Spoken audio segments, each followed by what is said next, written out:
illustrator. I am in the 12-step recovery, and I've been doing a series of drawings looking at definitions of words that were originally used in the big book of Alcoholics Anonymous. And I've been looking them up in a dictionary that was current at the time the big book was being written, Webster's 1934 unabridged dictionary. However, this series of drawings is based around a question I posed of religious or not.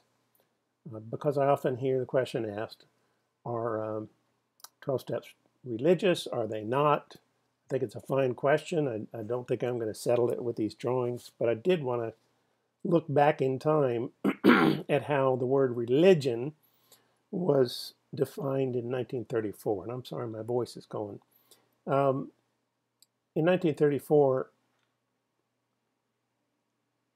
and I'm sorry, I'm looking up 12 words in the definition of religion, and one of them is in the pursuit of a way of life regarded as incumbent upon true believers. So I picked out the word pursuit, and I looked it up in a Webster's dictionary. Probably not that different than what you would see today. Pursuit is the act of seeking.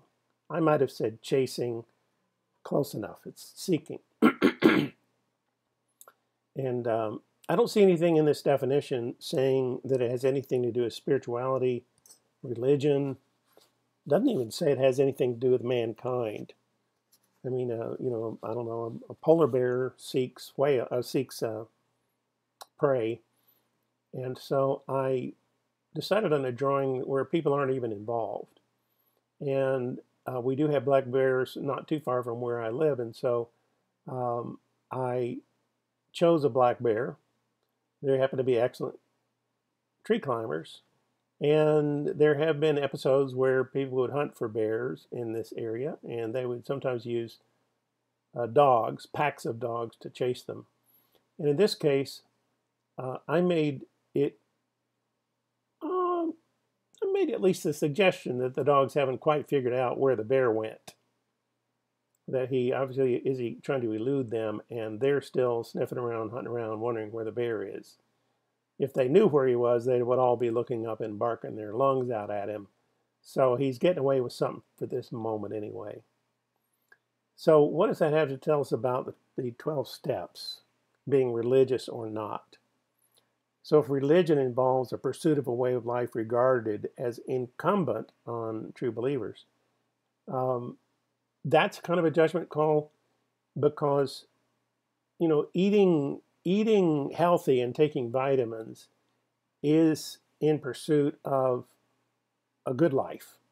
But the definition of religion seems to be saying there are pursuits of a way of life regarded or looked upon as incumbent on true believers. Now, another illustration will illustrate what the word incumbent means, but it just means, if you're, in my opinion, if you say you're a vegetarian, then it's incumbent on you not to eat meat. In other words, it's expected you're not going to eat meat if you claim to be a vegetarian. And so if we're going in the pursuit of a way of life that's regarded as incumbent on true believers, how does that map with 12-step work? Well, if you're there to quit alcohol and you're drinking, you're not pursuing what is incumbent upon a true believer in that group. But it's not considered an offense against God, not even considered an offense against anyone but you. If you're drinking, you may hurt other people, but you're surely hurting yourself. Same for drugs, same for many destructive compulsive behaviors.